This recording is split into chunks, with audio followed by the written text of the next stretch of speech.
بسم اللہ الرحمن الرحیم، السلام علیکم۔ پروگرام مقابل میں میرے اور عامر متین صاحب کی طرف سے دیکھنے والوں کو ہم خوش آمدید کہیں گے۔ پہلے بھی ہم یہ بات کر چکے تھے، اب پھر بتا دیں کہ رمضان کا چاند تو سب نے دیکھا، مگر الیکشن کا چاند کسی کو دیکھنا نصیب ابھی تک نہیں ہوا۔ بات یہ ہے کہ کسی کے لیے سویلین مارشل لا اور تو کوئی اسے نظام کے بچاؤ کی ضمانت اب قرار دے رہا ہے۔ وزیر قانون آج ایک پریس کانفرنس کرتے ہیں تو ان کے نزدیک یہ الیکشن خونی کیوں ہے، کیوں ایسا وہ سمجھتے ہیں؟ سپریم کورٹ آف پاکستان اپنی رٹ منوانے کے لیے کون سے آئینی راستے اس کے پاس موجود ہے، اس کے اوپر ہم بات کریں گے۔ اور تحریک انصاف کی جب ہم بات کرتے ہیں تو اس کا سیاسی مستقبل فوری انتخاب سے آخر کیوں جوڑا جاتا ہے، اس کے اوپر بھی عامر متین صاحب کے تجزیے کے ساتھ ہمارے ساتھ اسد عمر صاحب بھی ہوں گے، ان کے بھی اس حوالے سے بات ہوگی۔ مگر اس کے ساتھ ساتھ ایک دو روز پہلے جو بڑا ہولناک قسم کا زلزلہ آیا تو اسلام آباد کے اندر کتنی عمارتوں کے پاس اس وقت تکمیل کا سرٹیفکیٹ ہے، یہ کل بھی مکمل طور پہ کھل کے سامنے آ گئی ہے۔ یہ بھی پروگرام کے آخری حصے میں ہم شامل کریں گے۔ عامر صاحب، روزانہ ڈھیروں پریس کانفرنس ہوتے ہیں، ڈھیروں الزامات ایک دوسرے کے اوپر لگائے جاتے ہیں، اور کل جو الیکشن کمیشن نے اعلامیہ جاری کیا، انتخابات منسوخ کر دیے پنجاب کی بعد، اس کے بعد صورتحال سیاسی مختلف ہو گئی ہے۔ الیکشن کمیشن کے پاس انتخابات کو روکنے یا تاریخ بدلنے کا اختیار تھا یا نہیں، اس بات کی کیا ضمانت ہے کہ 8 اکتوبر میں بھی تمام الیکشن ایک ساتھ ہوں گے؟ یہ سوال اب اٹھ رہا ہے۔ پہلی بات تو یہ کہ آج پہلا روزہ تھا، اور روزہ جو ہے رمضان کا مہینہ یہ امن اور روحانیت کا مہینہ ہوتا ہے، اور یہ اسلامی روایت رہی ہے کہ ایسے موقع پہ جنگیں بھی ہوتی تھی نا، وہ بھی روک لی جاتی تھی کہ یہ سب لڑائی نہیں ہو سکتی۔ بدقسمتی یہ ہے کہ یہ اس کی ابتدا ہی اتنے ہم روز کہتے رہتے ہیں جی پاکستان میں آج جیسا بحران نہیں آیا، قیامت آج قیامت آ گئی، مگر میں سمجھتا ہوں اب وہ کلائمیکس پہ جا رہی ہے۔ اب جو اس کا فیصلہ ہونے والا ہے، جو پنجابی میں کہتے ہیں کٹی کٹا، وہ اس طرف جا رہا ہے۔ صورتحال یہ ہے کہ ایک طرف نظر آ رہا ہے کہ تمام پاکستان کی جو پارٹیاں اور ادارے بشمول اسٹیبلشمنٹ کے ہیں، اور دوسری طرف ہے سپریم کورٹ آف پاکستان۔ سارا جو ملبہ ہے وہ سپریم کورٹ آف پاکستان کے ناتواں کندھوں پہ آ گیا ہے، تمام ان پہ نظریں ڈال کے بیٹھے ہوئے ہیں۔ اور اس طرح کل اعتزاز صاحب نے فرمایا کہ یہ ان کے لیے منیر مومنٹ ہے، یہ ڈیسائیسو فیکٹر ہوگا جو کہ آئندہ مہینوں سالوں کیا نسلوں تک ڈیسائیڈ کیا جائے گا کہ انہوں نے یہ فیصلہ کیا تھا اس وقت۔ ان کا ایک فائدہ ان کو یہ ہے جو ایک تھوڑی سی ان کی اس میں جاتی ہے کہ ابھی تقریباً تمام ہی پاکستان کے معتبر وکلاء جو ہیں، کسی نے بھی میں نے نہیں سنا سوائے گورنمنٹ کے اپنے جو وکیل ہیں جیسا کہ عرفان قادر صاحب، اعظم تارڑ صاحب، ان لوگوں کے علاوہ کوئی مجھے معتبر وکیل نہیں ملا جس نے کہا کہ یہ ممکن ہے کہ 8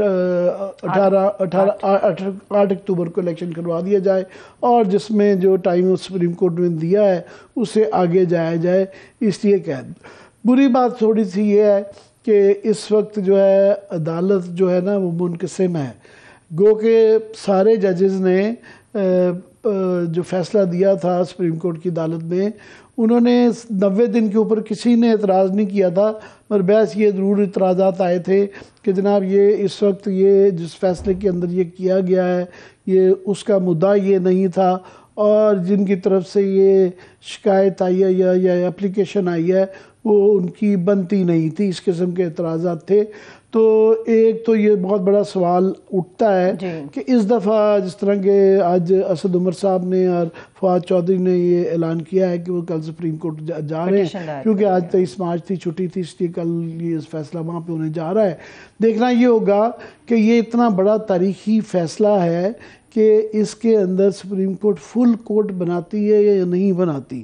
ایسے موقع پہ میرا خیال ہے سپریم کورٹ کو یہ، کیونکہ منقسم عدالتوں کے ذریعے پھر زور نہیں رہتا، جب فل کورٹ کی طرف سے ایک فیصلہ آتا ہے اور اس کے اندر نظر آتا ہے ایک واضح اکثریت، تو اس کا اثر ہونا بڑا ضروری ہوتا ہے۔ اب آ جاتے ہیں کہ نظر آ رہا ہے کہ پی ڈی ایم اور تمام ادارے، اور اس میں ان کو شامل کر لیں آپ کہ ایون یہاں تک کہ اسٹیبلشمنٹ کے ادارے بھی انہوں نے ان کے کندھے پہ رکھ کے بندوق چلائی بھی ہے کہ جی جو ملٹری آپریشنز کی ڈائریکٹریٹ ہے وہ بھی ہمارے اس فیصلے کے اندر شامل ہیں، اور وہ کہی جا رہے ہیں بار بار کہ تمام سٹیک ہولڈرز نے فیصلہ کیا، اور مزے کی بات ہے اس سٹیک ہولڈرز میں جو پاکستان کی سب سے بڑی پولیٹیکل پارٹی ہے پی ٹی آئی وہ شامل نہیں ہیں، اور وہ سارے سٹیک ہولڈرز نے باقی کر لیا فیصلہ۔ اب یہ کوئکلی اس سے پہلے کہ سے ہم بات کریں قانونی جو اب ہم خود قانون دان تو نہیں ہیں، پر جتنے بھی قانون دانوں سے آج میں نے ویریس سے بات کی انہوں نے جناب کوئکلی میں بتا دیتا ہوں کیونکہ جی 3 چیزوں پہ رلائی کیا گیا۔ ایک رلائی کیا گیا ہے 254 کے اوپر کہ جی 254 جو ہے یہ اس کے یہیں کاغذوں میں میں نے رکھی ہوئی ہے، ایک سیکنڈ میں نکال لوں پڑھ دیتا ہوں جی۔ اچھا بنیادی طور پہ 254 کا یہ ہے کہ اگر کوئی ڈیلے آ جائے آئین کی کسی شک کے اندر امپلیمنٹیشن کے اندر تو غیر قانونی نہیں ہوگا، اور اس پہ اعتراض جیسے بہت اور بھی معتبر لوگ کہتے ہیں کہ اس کا اطلاق یہ نہیں ہے کہ جو ماضی میں جس طرح ہوتا رہا کنڈون نہیں کرتا، آتھرائز نہیں کرتا، مگر اگر ناگہانی صورتحال کی وجہ سے جیسا کہ بی بی کی شہادت تھی یا بہت بڑے سیلاب تھے تو یہ اس شک کا اطلاق وہاں پہ ہوتا ہے۔ دوسرا جو ہے وہ کیا گیا ہے 2018 کے اوپر، تو 2018 کے متعلق بھی یہ شکوک رہتے ہیں کہ جناب وہ بھی اس کو نہیں کہتی، وہ بلکہ الٹا اس کا اثر ہے کہ اس کو شفاف بنایا جائے اور اس کو کیا جائے۔ تیسرا جو ہے اس کے حوالہ جو دیا گیا الیکشن کمیشن نے جو یہ فیصلہ اپنا صادر فرمایا 8 اکتوبر کا، انہوں نے ایک کیس کا حوالہ دیا ہے کہ جی ورکرز پارٹی کیس کا انہوں نے کہا ہے کہ ورسز فیڈریشن یہ کیس ہے، تو میں یہ پڑھ رہا تھا تو بلکہ اس کے اندر الٹا ہے کہ یہ کہا گیا الیکشن کمیشن کو تنبیہ کی گئی ہے کہ آپ نے شفاف الیکشن کرانا ہے اور ووٹر کو فیسیلیٹیٹ کرنا ہے اور کرپٹ پریکٹسز کو روک رہے ہیں، جیسا کہ نگران حکومت پنجاب کے اندر کر رہی ہے، تبادلوں کے متعلق اعتراضات ہو رہے ہیں، ایکسیسو فورس یوز ہو رہی ہے۔ اس سے زیادہ آگے انہوں نے مزید جو کہی ہے انہوں نے کہا جی to ensure fair and transparent elections if need be, instead of involving the employees of the provincial governments, the employees of federal government, autonomous organizations, agencies, including the armed and paramilitary forces may be instructed to carry out stipulated function کہ اگر ضرورت پڑے تو یہ تمام ادارے autonomous body صوبائی حکومتیں فیڈرل حکومتیں کے علاوہ پہلا ملٹری اور فوج کو بالکل بلانا چاہیے۔ اب بات یہ ہے کہ وہاں سے یہ جو تاثر دینے کی کوشش کی گئی ہے جو اعلانیہ آیا ہے پی ڈی ایم کی طرف سے کہ جس کے اندر ملٹری آپریشنز کے بھی رائے شامل ہے کہ ہم بارڈر پہ بڑے مصروف ہیں اور وہ نہیں فورسز کر سکتے، تو لوگ سوال یہ ضرور کر رہے ہیں کہ جناب جب بھی ملک کے اندر آفت آتی ہے، ابھی ریسنٹلی سیلاب کے اندر بہت زیادہ آرمی کی خدمات تھی، وہ وہاں پہنچے جہاں کسی کے لیے ممکن نہیں تھا، زلزلہ آتا ہے تو پاکستان آرمی کی فوج آتی ہے، کسی قسم کی بھی آفت آتی ہے تو وہ ہمیشہ پیش ہوتے ہیں۔ تو انتخابات سے زیادہ اہم کیا چیز ہو سکتی ہے کہ جس کے اندر وہ یہ کہہ سکیں کہ جناب نہیں، اور خاص طور پہ جبکہ election supreme court of Pakistan جو ہے وہ کہہ چکی ہو، تو یہ اب سارا دیکھنا یہ ہوگا کہ یہ سپریم کورٹ کے اندر کیا کل فیصلہ آتا ہے، اور یہ فیصلے کے متعلق تو کافی زیادہ امید ہے کہ بڑا امید یہی ہے کہ وہ اپنے پچھلے فیصلے کا ہی کریں گے، مگر دیکھنا یہ ہے کہ وہ اس کے سلسلے میں کنٹیمپٹ کے طور پہ لیتے ہیں کہ ان کے فیصلے کی حکومتولی کی گئی ہے، اور اس کے بعد سرزنش کس کی گئی ہے، الیکشن کمیشن کی کرتے ہیں، نگران حکومتوں کی کرتے ہیں، کے پی گورنر کی کرتے ہیں جس نے ابھی تک نہیں کیا، اور رسد عمر صاحب کچھ دیر میں آئیں گے۔ میں اسی حوالے سے آپ سے یہ سوال کرنا چاہ رہی تھی عامر صاحب کہ ایک عام رائے اس وقت یہ بھی پنپ رہی ہے کہ الیکشن کمیشن آف پاکستان نے یہ جو اعلامیہ جاری کیا ہے اس نے اپنے کندھے پہ تو نہیں، اس نے وزارت خزانہ، وزارت داخلہ اور وزارت دفاع کے کندھوں پہ رکھ کے بندوق چلا دی۔ توہین عدالت کا مرتکب الیکشن کمیشن تو کسی طور ہوا ہی نہیں، اب سپریم کورٹ آف پاکستان بلائے گی تو وہ ان تینوں اداروں کے سربراہان یا ان کے لوگوں کو متعلقہ جو لوگ ہوں گے ان کو بلائے گی اور سوال ان سے پوچھے گی کہ جب آپ سے یہ سب چیزیں کہی گئی تھی تو آپ نے کیسے کہا کہ جی آپ کے پاس متعلقہ فورس نہیں ہے یا اتنا فنڈ آپ کے پاس موجود ہے یا سیکیورٹی رسک بہت زیادہ؟ الیکشن کمیشن تو نکل گیا پتری گلی سے. جی میں آپ کو جواب دیتا ہوں اس میں، پر میں یہ صفحہ جو میرا گم گیا تھا میں دوہرا دوں کہ دو جس کا حوالہ الیکشن کمیشن نے کل دیا 2218/3 کے اندر جو ہے وہاں الٹا بلکہ لکھا ہوا ہے انہوں نے کہ honestly election should be conducted honestly, justly, fairly and in accordance with law and that corrupt practices are guarded against. الٹا انہوں نے کہا ہوا ہے اور اس کی تشریح انہوں نے کی ہے کہ اس کے ذریعے انہوں نے الیکشن ہی روک دیے ہیں. بھئی آپ بجائے اس کی ڈیوٹی کرنے کے آپ وہ کہہ رہے ہیں. ابھی جو آپ جو سوال کر رہی ہیں اس کے اوپر بات یہ ہے کہ تمام ہی جو کوئی اب اتنے زیادہ انہوں نے ریزنز گنوا دیے ہیں کہ اس کے بعد 1-2-4 ہی رہ جاتے ہیں کہ گنڈیریاں بہت مہنگی ہو گئی ہیں یا جو ہے پنکچر کی دکانیں آج کل وہاں ہوا نہیں بھری جا رہی. یہ اسی قسم کے بہانے رہ گئے ہیں. اسد عمر صاحب میں چاہ رہا ہوں کہ ہم لائر سے کل ہم نے بھی اعتزاز صاحب سے بات کی اور پاکستان کے ساتھ تمام ٹیلی ویژن چینلز میں جو ہے وکلاء حضرات اپنا اوپینین دے رہے ہیں. ہم چاہ رہے تھے کہ ایک لیگل اوپینین بھی آپ ایک بار اس چیز کو بھی سمجھتے ہیں مگر ساتھ میں اس کے سیاسی اور اکنامک پہلو پہ بھی روشنی ڈالیں. اسد پہلا سوال کہ جو انہوں نے سب سے زیادہ زور ڈالا ہے وہ لا اینڈ آرڈر کے اوپر ڈالا ہے کہ جی لا اینڈ آرڈر کے بہت ہی مسائل ہے. 10 لسٹ گنا دی 10 چیزوں کی فہرست. تو اس پہ ذرا روشنی ڈالیں. سر انہوں نے فہرست تو واقعی میں بڑی لمبی بنائی ہے، لیکن یہ بتائیں کہ یہ ان کو الہام کیسے ہوا ہے کہ 8 اکتوبر کو یہ تمام لا اینڈ آرڈر کے مسائل ختم ہو چکے ہوں گے؟ پاکستان میں ٹیررزم کی سچویشن جو ہے، دہشت گردی کی صورتحال، وہ واقعی میں تشویشناک ہے اور وہ پچھلے 6 ماہ کے اندر اس میں خاطر خواہ تنزلی آئی ہے، خرابی پیدا ہوئی ہے. تو یہ کیسے پتہ چل گیا کہ 8 اکتوبر کو یہ حالات ٹھیک ہو جائیں گے؟ دوسری چیز مجھے یہ بتائیں کہ کیا 2008 کا جب الیکشن ہوا تھا اس وقت تو آپ کو پتہ ہے دہشت گردی کی پاکستان میں صورتحال کیا تھی کہ 2007 اور 2008 کا جو مالی سال ہے نا عامر، اگر آپ گراف دیکھیں پاکستان میں دہشت گردی کا، پاکستان کی تاریخ میں سب سے زیادہ دہشت گردی کے واقعات اس ایک سال میں ہوئے تھے جس کے اندر 2008 کا الیکشن ہوا اور اسی سال میں بے نظیر بھٹو صاحبہ کا قتل بھی کیا گیا تھا. اس کے باوجود ہوا الیکشن. 2013 جب ہو رہا تھا اس وقت رد الفساد چل رہا تھا، اس کے باوجود الیکشن ہوا. سو یہ سوائے بہانوں کے اور کچھ بھی نہیں ہے. اصل وجہ لکھی نہیں جا سکتی. اصل وجہ اگر وہ لکھتے تو وہ اتنی لمبی کتاب لکھنے کی ضرورت ہی نہیں تھی. 1-2 جملوں کی مار تھی. عمران خان اتنا زیادہ مقبول ہے، ہم اس کا مقابلہ نہیں کر سکتے، اس لیے الیکشن ملتوی. یہ ہے اصل وجہ. میں اکنامک فیکٹر بھی جو انہوں نے کوٹ کیا ہے، ایک طرف تو وہ لیپ ٹاپ اسکیمیں اناؤنس ہو رہی ہیں کہ جو ہے کسان پیکج آ رہا ہے، رمضان پیکج آ رہا ہے، یہ 200-300 ارب روپے کے پیکجز سنائی دے رہے ہیں. تو یہ 50 ارب الیکشنز کے لیے کیوں نہیں نکل سکتا؟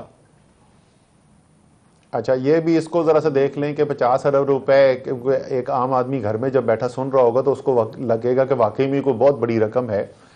وفاقی حکومت کے اس سال کے جو اخراجات ہوں گے وہ کل اخراجات جو ہیں وہ 12,000 ارب روپے سے زیادہ ہوں گے.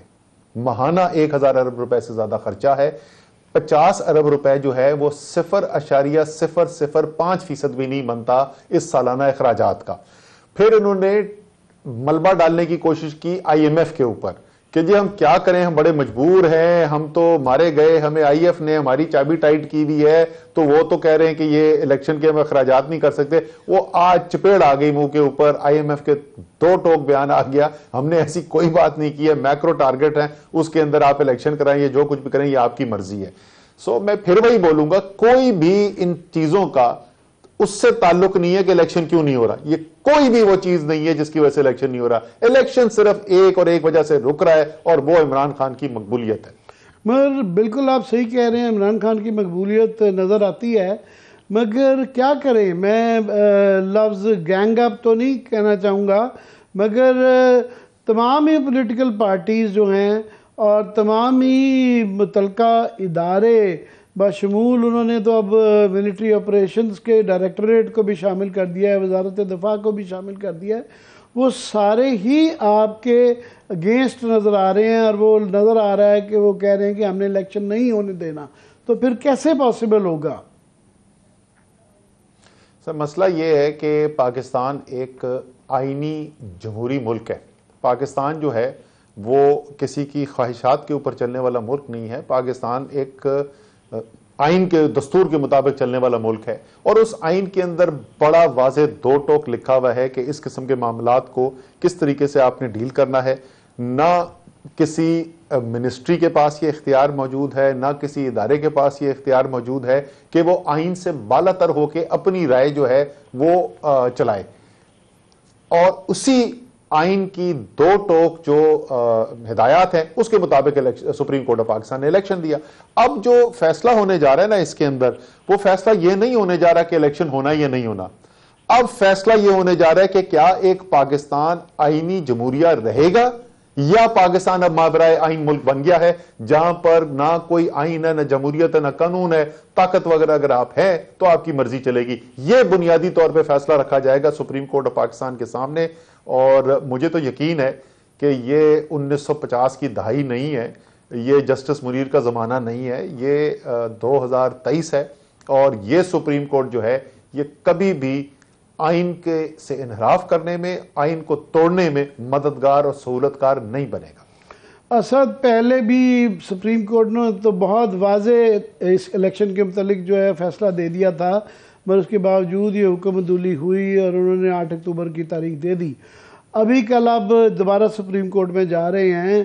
اگر ان کے اس دفعہ بھی بہت جس طرح کہ آپ امید کر رہے ہیں سخت فیصلے کے بعد بھی پھر بھی اگر ادارے سارے کہتے ہیں کہ جناب حکم عدولی کرتے ہیں اور کہتے ہیں جی ہم نہیں مانتے، ہم نہیں کریں گے، تو پھر کیا کریں گے؟ پھر کیا ہوگا؟ دیکھیں اس کے دو مختلف پہلو ہیں، اس کے اوپر پاکستان کے اوپر کیا اثرات مرتب ہوں گے. ایک تو جب اتنا واضح طور پر آپ ماورائے آئین چلے جائیں گے نا، تو پھر آپ ایک عالمی برادری کے اندر بھی رہتے ہیں. اور پاکستان کے لیے میرے خیال میں انتہائی مشکلات پیدا ہوں گی اگر پاکستان اس طریقے سے دیدہ دلری سے ماورائے آئین نظام چلانے کی کوشش کرے گا. وہ کوئی آسان چیز نہیں ہوگی، اور شاید اس وقت ان کو ادراک نہیں ہے اس وقت کہ کیا صورتحال پیدا ہو رہی ہے. اسی لیے اتنی فوری طور کے اوپر آئی ایم ایف سے ریاکشن آیا ہے، اور اتنا شارپ ریاکشن آیا ہے کہ وہ کسی طور پر بھی یہ نہیں دیکھنا چاہتے کہ پاکستان میں ماورائے آئین نظام کی طرف چلے جائیں اور ملبہ ان کے اوپر ڈالنے کی کوشش کی جائے. دوسرا اندرونی ہے، وہ پاکستان کے عوام نے فیصلہ کرنا ہے، پاکستان کی عدلیہ نے فیصلہ کرنا ہے، پاکستان کے وکیلوں نے فیصلہ کرنا ہے، پاکستان کے صحافیوں نے فیصلہ کرنا ہے کہ کیا پاکستان جو کہ ایک مونو ایتھنک سوسائٹی نہیں ہے، یہ ایک ہم ایسا معاشرہ نہیں ہے کہ چین کی طرح کے 97% ہان چائنیز وہاں پہ رہتے ہیں. یہاں پر بلوچ بھی ہے، سندھی بھی ہے، سرائکی بھی ہے، پنجابی بھی ہے، پٹھان بھی ہے، مہاجر بھی ہے. کیا ایسا ملک آپ آئینی دستوری جمہوری بنیاد کے بغیر چلا سکتے ہیں؟ کیا آپ ملک چلا سکتے ہیں جہاں واضح اکثریت کی جو رائے ہو وہ ایک طرف کھڑی ہو اور دوسری طرف آپ طاقت کا استعمال کر کے اس رائے کو دبانے کی کوشش کریں؟ کیا ملک آگے چل سکتا ہے؟ یہ تحریک انصاف کے لیے اب سوال نہیں رہ گئے، اب یہ پاکستان کے لیے سوال ہے، اب یہ پاکستان کے 22 کروڑ عوام کے لیے سوال کھڑے ہو گئے ہیں. صحیح ہے، ٹھیک ہے. اسد عمر صاحب، جو عامر صاحب نے آپ سے سوال کیا تھا میں اسی کو تھوڑا اور مزید اوپن کر کے آپ کے سامنے رکھتی ہوں. ہمارے ہی پروگرام کے اندر حامد میر صاحب نے یہ خبر بریک کی تھی کہ یہ الیکشن پنجاب کا نہیں ہوگا. محمد مالک صاحب نے ہمارے ہی پروگرام میں یہ بات کی تھی کہ نون لیگ کے چند اہم لوگوں کے ساتھ ان کی جب ملاقات ہوئی تو انہوں نے کہا کہ سپریم کورٹ کے حکم کے باوجود ہم یہ الیکشن نہیں ہونے دیں گے. سپریم کورٹ آف پاکستان تو آپ بھی جانتے ہیں کہ ایک حکم جاری کر سکتی ہے، الیکشن کا کام کروانا تو اداروں کی ذمہ داری ہے. وہ تو اپنا حکم، اب بھی آپ لوگ پٹیشن لے کے جائیں گے، وہ اپنا حکم دہرائیں گے یا اس کو مزید سختی سے مضبوطی سے عمل درآمد کرانے کی کوشش کریں گے. کیا آپ لوگ احتجاجی تحریک چلائیں گے؟ اگر یہ نہیں چلائیں گے تو حکومت کے پاس تو مضبوط گراؤنڈ ہے کہ خان صاحب خود کہہ رہے ہیں میری جان کو خطرہ ہے، تو ابھی فی الحال ہم الیکشن روک رہے ہیں. یہ کیسے مضبوط گراؤنڈ ہو گیا؟ خان صاحب سے اور جب بڑے لیڈرز ہوتے ہیں ان کے بارے میں سیکیورٹی اسیسمنٹ تھریٹس جو ہیں وہ ہمیشہ ایشو ہوتے رہتے. یہ کوئی پہلی دفعہ نہیں ہوا کہ پاکستان کی تاریخ میں کہ کوئی لیڈر ہے جس کی جان کو خطرہ ہو. یہ آئین میں کہاں لکھا ہوا ہے کہ اگر کسی لیڈر کی جان کو خطرہ ہو تو الیکشن نہ کرے, اور جس کی جان کو خطرہ ہے وہ کہہ رہے ہیں الیکشن کراؤ, آپ کہہ رہے ہیں کہ نہیں مجھے عمران خان کی جان کی اتنی شدت سے حفاظت کرنی ہے کہ میں نے الیکشن نہیں کرانا. دیکھیں یہ تو بالکل آپ جو سوال مجھ سے پوچھ رہی ہیں, آپ یہ سادہ الفاظ میں آپ یہ کہہ رہی ہیں کہ اگر آئین کو سارے ملک کے سامنے ایسے پھاڑ کے ردی کی ٹوکری میں پھینک دیا جائے گا, جس کی کوشش کی گئی ہے, اس میں کوئی شک نہیں ہونا چاہیے ہمیں. اور میں کم سے کم ذاتی طور پہ یہ کہہ سکتا ہوں کہ میں 2 مہینے سے میری ٹویٹس اٹھا کے دیکھ لیں, میں TV programmes, press conferences, بار بار میں یہ کہہ رہا تھا آئین خطرے میں ہے, آئین خطرے میں. وہ اب آپ نے دیکھ لیا کہ کیوں میں کہہ رہا تھا. اب یہ جو کوشش کی گئی ہے, اب اس کوشش کی جیسے میں نے کہا کہ اولین ذمہ داری سب سے آگے تو سپریم کورٹ ہے. سپریم کورٹ نے فیصلہ کرنا ہے کہ کیا وہ اس کی اجازت دیں گے یا نہیں دیں گے. سپریم کورٹ ایک قانونی ایک کمیونٹی کے اندر کام کرتے ہیں, وہاں اس کا حصہ ہیں, اور وکلا برادری جو ہے اس کا بہت بڑا ایک ذمہ داری بنتی ہے آئین کے دفاع کے لیے. مجھے یقین ہے کہ آپ کو نظر آئے گا کہ وہ ایک بڑے پیمانے کے اوپر اپنی آواز اٹھائیں گے اور سپریم کورٹ کی مدد کے لیے اور ان کو سپورٹ کرنے کے لیے نکلیں گے. لیکن آخر میں تو سب سے بڑی ذمہ داری 22 کروڑ عوام کی ہے کہ کیا وہ چاہتے, کیا ان کو یہ قبول ہے کہ اسی طریقے سے پاکستان چلے اور لوگوں کی خواہشات کے اوپر چلے. آپ جو بالکل صحیح کہہ رہی ہے, ابھی میرے ایک ساتھی تھوڑی دیر پہلے میرے ساتھ بیٹھے تھے جو سپریم کورٹ میں اس دن موجود تھے جس وقت سپریم کورٹ نے فیصلہ کیا یہ الیکشن کرانے کا, اور وہ کہتے ہیں ہم اپنے فون لے کے باہر سے نیچے جب سیڑھیوں سے اتر رہے تھے تو مسلم لیگ نون کے جو ساتھی تھے جو اس وقت ساتھ ان کے تھے, انہوں نے کہا یہ جو مرضی سپریم کورٹ فیصلہ کر لے الیکشن نہیں کرانا. تو وہ تو بالکل سارے قوم کے سامنے آئین کو پھاڑ کے اور ردی کی ٹوکری میں پھینک رہے. اصل جو آپ سیناریو پیش کر رہے ہیں یہ تو بالکل انارکی ہے کہ پاکستان کی بہرحال پی ٹی آئی ایک سب سے بڑی پولیٹیکل پارٹیز ہے, اور دوسری طرف جو ایگزیکٹو تمام پولیٹیکل پارٹیز, اور یہاں تک کہ سب سے جو خطرناک پہلو یہ ہے کہ سپریم کورٹ کے بعد الٹیمیٹ جو اختیار ہے کہ تمام ادارے اگر ریفیوز کریں تو وہ پھر پاکستان کی آرمڈ فورسز کو حکم کر سکتے ہیں, ان کا اختیار ہے کہ آپ انشور کریں کہ امپلیمنٹ کریں.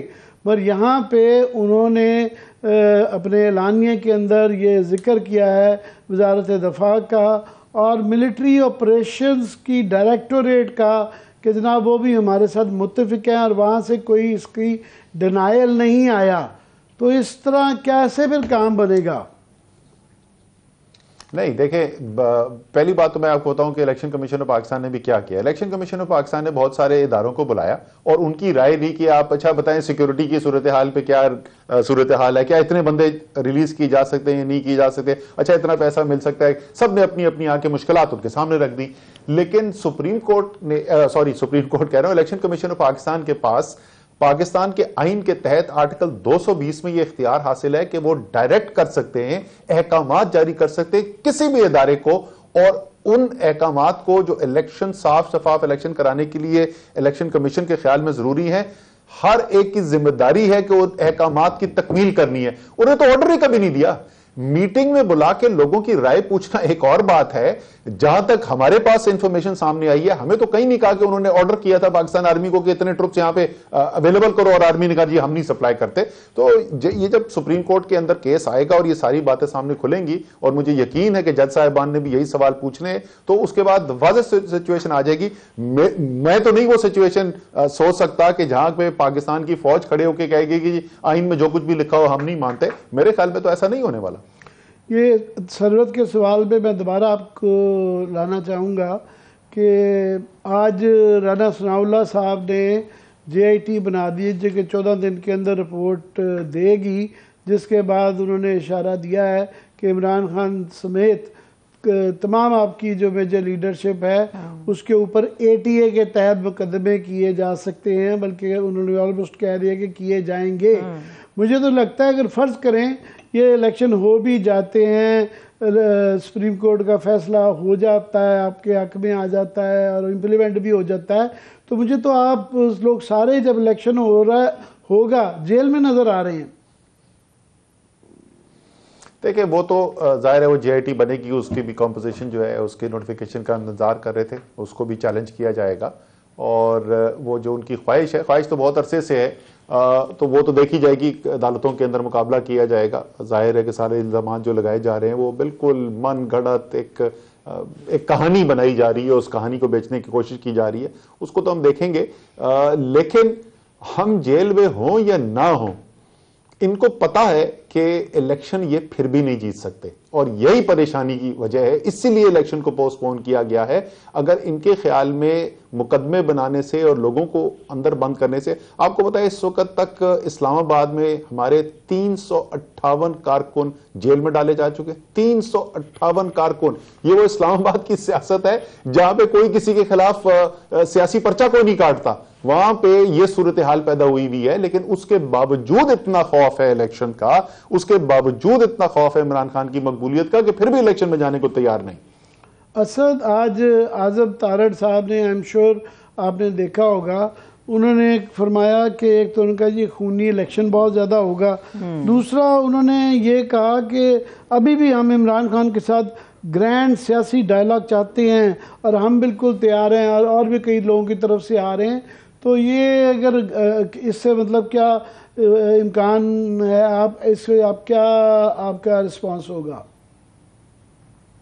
ہم تو جی پہلے بہت کئی دفعہ کہہ چکے ہیں کہ بالکل اگر آپ معنی خیز بات چیت کرنا چاہتے ہیں کہ بحران سے پاکستان کو کیسے نکالنا ہے، جس کے اندر ایک کلیدی جز جو ہے وہ الیکشنز ہیں، ایک نئے الیکشن ہے، اس کی کیا تاریخ ہونی چاہیے، کیا طریقہ کار ہونا چاہیے، اس کے علاوہ اور کون سی چیز ہے جو جڑی ہوئی ہے جس سے یہ الیکشن جو ہے وہ صاف شفاف بھی ہو سکیں، خونی بھی نہ ہو، بالکل اس کے اوپر بات کرنی چاہیے. لیکن یہ سٹیٹمنٹس آتے ہیں اور اس کے بعد چلے جاتے ہیں. بھائی اگر آپ کرنا چاہتے ہیں اعلان کریں، یہ ایجنڈا ہے، یہ تاریخ ہے جو پروپوز کر رہے ہیں ہم، اس دن کرنا ہے، یہ ہماری ٹیم کا اعلان ہے، آپ بتائیں جی آپ کی ٹیم کون ہوگی. یہ ہے ٹھوس طریقہ.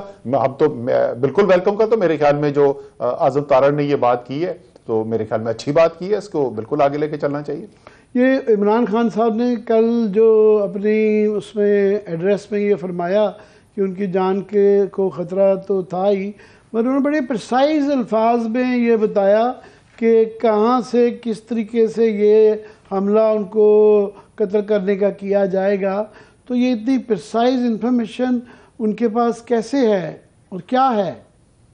یہ انفارمیشن ان کے پاس آتی ہے عامر، کیونکہ اداروں میں بھی لوگ بیٹھے ہوئے ہیں جو ہمدردی رکھتے ہیں عمران خان سے، پاکستان کے بارے میں فکر مند ہیں، اور وہ نہیں چاہتے کہ پاکستان کو اتنا بڑا نقصان دیکھنا پڑے.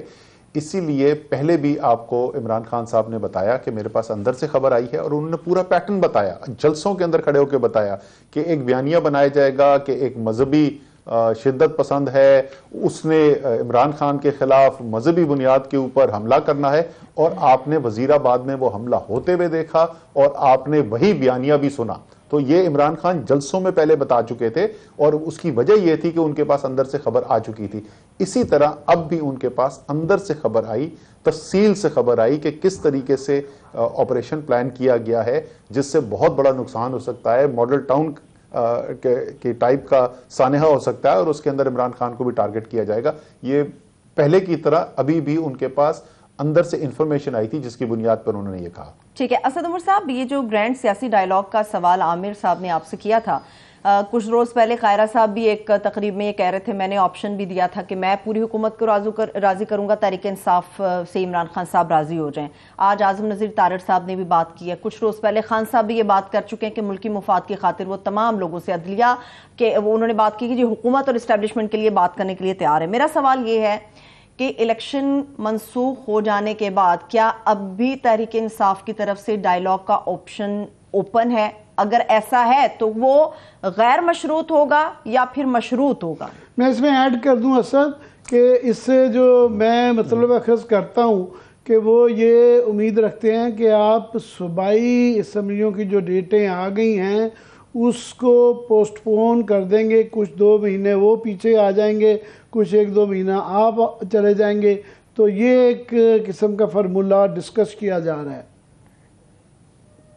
دیکھیں ہماری صرف جو شرط ہے، اور وہ شرط کی وجہ بھی میں ساتھ بتا دوں گا، شرط یہ ہے کہ جنرل الیکشن جو ہے وہ اگر ایجنڈا کے اندر شامل ہے تو ہم بات چیت کے لیے آج بھی تیار ہیں. جیسے میں نے کہا، تاریخ کا اعلان کریں، ٹیم کا اعلان کریں، ایجنڈا کا اعلان کریں، اور ہم اس کے اندر شرکت کرنے کے لیے تیار ہیں. اس کے بعد جو ساری تفصیل ہے وہ 2 مہینے آگے لے جائیں گے یا ہم 2 مہینے پیچھے لے جائیں گے, یہ سب ٹیبل پہ بیٹھ کے بات چیت ہو سکتی ہے, لیکن شرط صرف یہ ہے کہ بات چیت اسی کے اوپر ہوگی کہ ہم نے کس طریقے سے ملک کو الیکشن کی طرف لے کے جانا ہے, اس کی کیا تاریخ ہوگی, کیا لوازمات ہوں گی, اس سے پہلے کون سا ایکشن ہے جو ہمارے خیال میں بہت ضروری ہے یا ان کے خیال میں بہت ضروری ہے. کیونکہ میں آپ کو عامر بتاؤں, میں نے کل بھی ٹویٹ کیا تھا, یہ سیاست کی بات اب نہیں رہی ہے. 1971 کے بعد سے پاکستان نے اتنا بڑا بحران آج تک نہیں دیکھا. جس خطرے کا پاکستان اس وقت سامنا کر رہا ہے اس میں ذمہ داری بنتی ہے تمام ریاستی اداروں کی, تمام سیاسی لیڈرشپ کی, کہ وہ اپنے سے بڑا ہو کر سوچے اور وہ ایسی صورتحال کے اندر کوئی حل نکالنے کی کوشش کرے.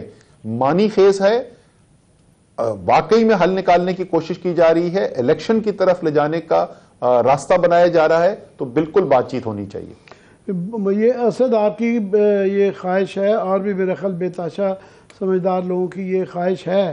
صورتحال یہ ہے کہ ایک طرف ساری, میں نے کہا نا پہلے تو ایک کہا جاتا تھا جی ایک پیج پہ ہیں 2 پارٹیاں, ابھی تو کوئی ایک پیج کے اوپر 17 پارٹیاں سمیت اسٹیبلشمنٹ سارے ہی ہیں. تو وہ کھلم کھلا بربلا کہہ رہے ہیں کہ جی جو بھی ہو جائے الیکشن نہیں ہونے دینا.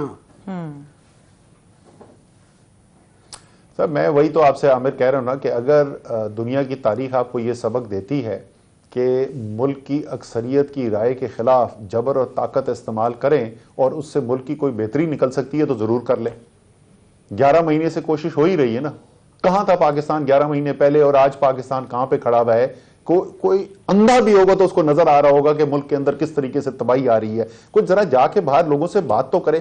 5 لوگوں کی جان چلی گئی ہے کس چیز کے لیے؟ آٹے کی بوری کے لیے. 5 لوگ پچھلے چند دنوں کے اندر. یہ ملک کے اپنے حالات کھڑے کر دیے ہیں. غریب آدمی تو چھوڑے, اس وقت متوسط طبقے والے کو یہ نہیں سمجھ میں آ رہی کہ مہینہ میں پیسے پورا کروں گا. ہزاروں کاروبار بند ہو گئے, لاکھوں لوگ بے روزگار ہو گئے. ملک میں ایسی تباہی آ رہی ہے جو کسی نے دیکھی نہیں. ملک کے اندر ہیجان کی کیفیت ہے. ہزاروں سیاسی ورکر جیلوں کے اندر بند ہے. یہ آپ کے خیال میں جبر کے استعمال سے آپ حاصل کر کے پاکستان کو بہتری کی طرف لے کے جائیں گے؟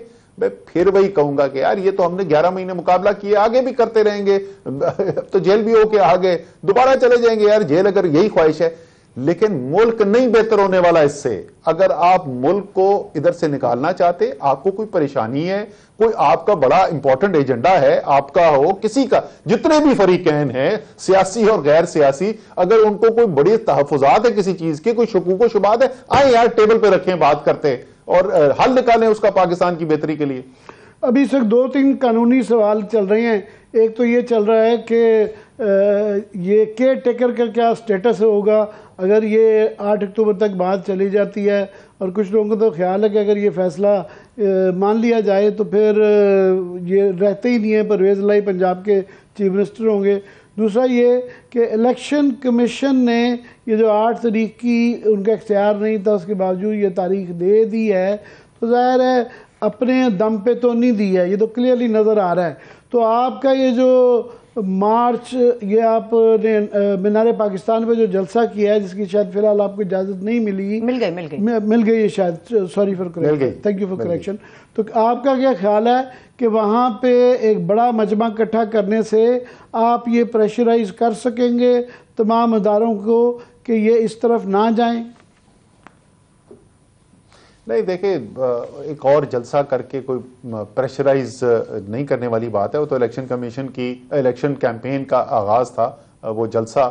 اب ظاہر ایک صورتحال ایسی پیدا ہو گئی ہے کہ اس جلسے کے اندر پاکستان کی آئین کے دفاع کے لیے بھی لوگ آ کے اپنے آپ کھڑے ہوں گے اور وہ دکھائیں گے کہ ہم پاکستان کے آئین کے دفاع کے لیے تیار ہیں. جہاں تک لوگ کہاں کھڑے, عامر کسی کو شک ہے؟ کوئی شک باقی رہ گیا پاکستان میں کہ اس وقت لوگ کہاں کھڑے ہوئے؟ کیا پچھلے جو 6 ماہ سے الیکشنز ہو رہے ہیں وہ الیکشن کے رزلٹ لوگوں نے نہیں دیکھے؟ پچھلے 8 ماہ سے جو الیکشن کے رزلٹ ہو رہے ہیں, کیا ہر اوپینین پول جو پبلش ہو رہا ہے وہ نہیں نظر آیا؟ جلسے ایسے عمران خان نے کر دیے پاکستان کی تاریخ میں نہیں ہوئے. تو یہ تو کوئی مجھے کہہ ہی نہیں سکتا کہ کسی کے دماغ میں یہ شک ہے کہ پاکستان کی قوم کہاں کھڑی ہوئی ہے. پاکستان کی قوم آج اس وقت عمران خان کے ساتھ کھڑی ہے, آئین کے ساتھ کھڑی ہے, جمہوریت کے ساتھ کھڑی ہے. اسد عمر صاحب، گزشتہ جو مردم شماری ہوئی تھی اس پہ تحریک انصاف سمیت تمام سیاسی جماعتوں کو اعتراضات تھے، اختلافات تھے، تو آپ کو نہیں لگتا کہ اس وقت موجودہ جو پی ڈی ایم ہے اس کا اعتراض اپنی جگہ درست ہے کہ اگر پنجاب اور کے پی کے اندر آپ لوگ انتخاب کروا دیں گے، وہاں جو گورنمنٹ آئے گی وہاں تو مردم شماری اس طرح سے پوری نہیں ہوگی، تو پھر پورے ملک کے اندر وہی اعتراض اور وہی ہیجان باقی رہے گا کہ 2 صوبوں کے اندر مردم شماری کا ہمیں پتہ نہیں ہے، باقی پورے پاکستان میں ہم کرواتے پھر رہے ہیں؟ یہ جیسے بولتے ہیں نا جھوٹ کے پاؤں کوئی نہیں ہوتے، ان کے ساتھ بدقسمتی یہ ہے کہ آج کل میں 21ویں صدی میں چیزیں ریکارڈ کا حصہ بن جاتی ہیں۔ ذرا جا کر تو دیکھیں کہ جس وقت ہم نے یہ فیصلہ کیا تھا مشترکہ مفادات کونسل کے اندر نیا مردم شماری کرانے کا، اور اس کے بعد جب اس کو چیلنج کیا گیا تھا تو جوائنٹ سیشن ہوا تھا، تو پی ڈی ایم نے ووٹ کیا ڈالا تھا؟ انہوں نے اس کے خلاف ووٹ ڈالا تھا۔ یہ تو تحریک انصاف نے اپنے اتحادیوں کے بلبوتے کے اوپر قانون پاس کرایا تھا جس کی بنیاد کے اوپر یہ نئی مردم شماری ہونے چلی جا رہی ہے۔ یہ تو ان کو تو یہ تو نئی مردم شماری کے حق میں انہوں نے ووٹ بھی نہیں ڈالا تھا۔ جہاں تک پچھلے اس کی مردم شماری کا سوال ہے، بالکل اس کے اوپر سوالات تھے لوگوں کے، لیکن وہ سوالات جو ہیں وہ سب سے زیادہ سوالات اٹھائے گئے تھے سندھ کے اندر اور اس کے بعد بلوچستان کے اندر۔ خیبر پختونخوا اور پنجاب کے اندر، خاص طور پر پنجاب میں تو بالکل بھی اس کے اوپر کوئی ایشو نہیں تھا، اور خیبر پختونخوا میں بھی کوئی بہت سیریس ایشوز نہیں اٹھائے گئے تھے۔ سو جن صوبوں کے اندر زیادہ سوال اٹھائے گئے تھے ان میں تو یہ دونوں الیکشن ہونے ہی نہیں ہیں۔ لاسٹ ہی بالکل یہاں پہ جی آئی ٹیز بن رہی ہیں اسلام آباد کے واقعے کے اوپر بھی، لاہور کے واقعے کے اوپر بھی، مگر پولیس کے اوپر جو مظالم مبینہ طور پہ کیے گئے اس کے متعلق ہیں، اور وہاں جو ایکسیسو فورس استعمال کی گئی اور جو لوگ وکٹم ہوئے وہاں پہ کلیئرلی نظر آیا، لوگوں کے بہت زیادہ ایکسیسو فورس یوز ہوئی، اس کے متعلق آپ کی طرف سے کوئی ایسی جے آئی ٹی یا کوئی بہت زیادہ شور نہیں مچایا گیا؟ نہیں، ہماری پٹیشنز فائل ہو گئی ہیں جی، کچھ اور ابھی فائل ہونی ہے، اور یہ جو آئی ٹی بھی جیسے میں نے کہا کہ اس کو ہم چیلنج کریں گے، اس کے ٹیو آرز کو بھی چیلنج کیا جائے گا، کمپوزیشن کو بھی چیلنج کیا جائے گا۔ بالکل صحیح ہے، پورے واقعات کی ہونی چاہیے، اور جس طریقے سے لوگوں کے اوپر ظلم کیا گیا ہے وہ سارے پاکستان نے دیکھا ہے، سارے سوشل میڈیا پہ پھیلا ہوا ہے کس طریقے سے نہتے لوگوں کے اوپر ظلم کیا گیا ہے، تو بالکل وہ اس بات کو اٹھایا جائے گا۔ ایک عامر آپ نے پہلے بات کہی تھی، وہ آخر میں بول دوں، وہ اس پہ میں کامنٹ کرنا بھول گیا تھا، اور وہ یہ تھی کہ اگر الیکشن 8 اکتوبر کو ہو رہے ہیں تو آئین کے اندر تو 90 دن سے زیادہ کیئر ٹیکر کا نگراں حکومت کا کوئی کانسیپٹ ہی نہیں ہے۔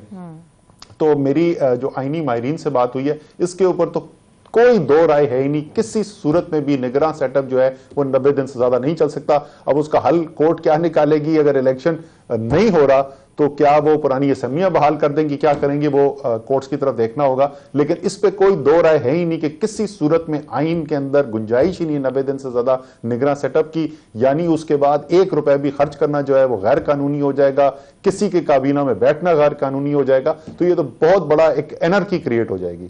بہت شکریہ، بہت شکریہ۔ اسد عمر صاحب ہمارے ساتھ موجود تھے، بڑی تفصیل کے ساتھ سیاست کے اوپر بات ہوئی۔ ایک چھوٹی سی بریک کی طرف ابھی ہم بڑھ رہے ہیں، جب ہم بریک سے واپس آئیں گے تو گزشتہ روز جو زلزلہ آیا اور آج فیصل آباد اور اس سے ملکہ علاقوں میں بھی آیا، نہیں ہو جو گزشتہ روز زلزلہ آیا اس میں اسلام آباد کے حوالے سے بہت سارے پوائنٹس ہیں جو ریز کیے گئے تھے۔ سی ڈی ایف سنان اور بلڈنگ مافیا کس طرح سے گٹھ جوڑ کرتا ہے، میں کہوں گی اس گٹھ جوڑ کے نتیجے میں کتنی سینکڑوں زندگیاں داؤ پر لگ سکتی ہیں۔ ایک بریک سے واپس آ کے اس کی تفصیل میں آپ کے ساتھ شیئر کرنے والی ہوں، میرے ساتھ رہیے۔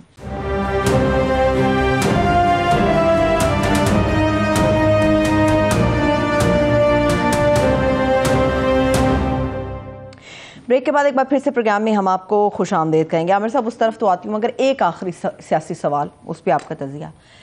نون لیگ، پوری پی ڈی ایم لیکن اسپیشلی نون لیگ راہ فرار کیوں اختیار کر رہی ہے ان الیکشن سے؟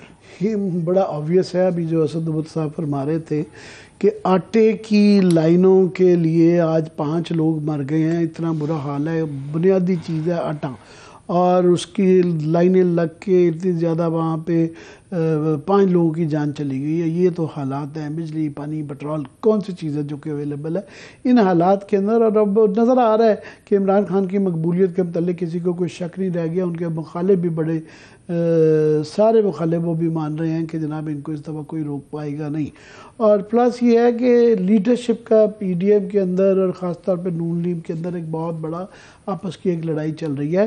مریم بی بی کو جو پرانے لوگ ہیں اولڈ ٹائمرز انہوں نے ایکسیپٹ نہیں کیا. چودھری نثار تو بڑے دلیر آدمی تھے, چپ کر کے انہوں نے کہا جی میں نے ان کا بیگ نہیں اٹھانا, اور وہ چلے گئے. یا کچھ لوگ بیگ اٹھاتے ہیں مگر پیچھے سے.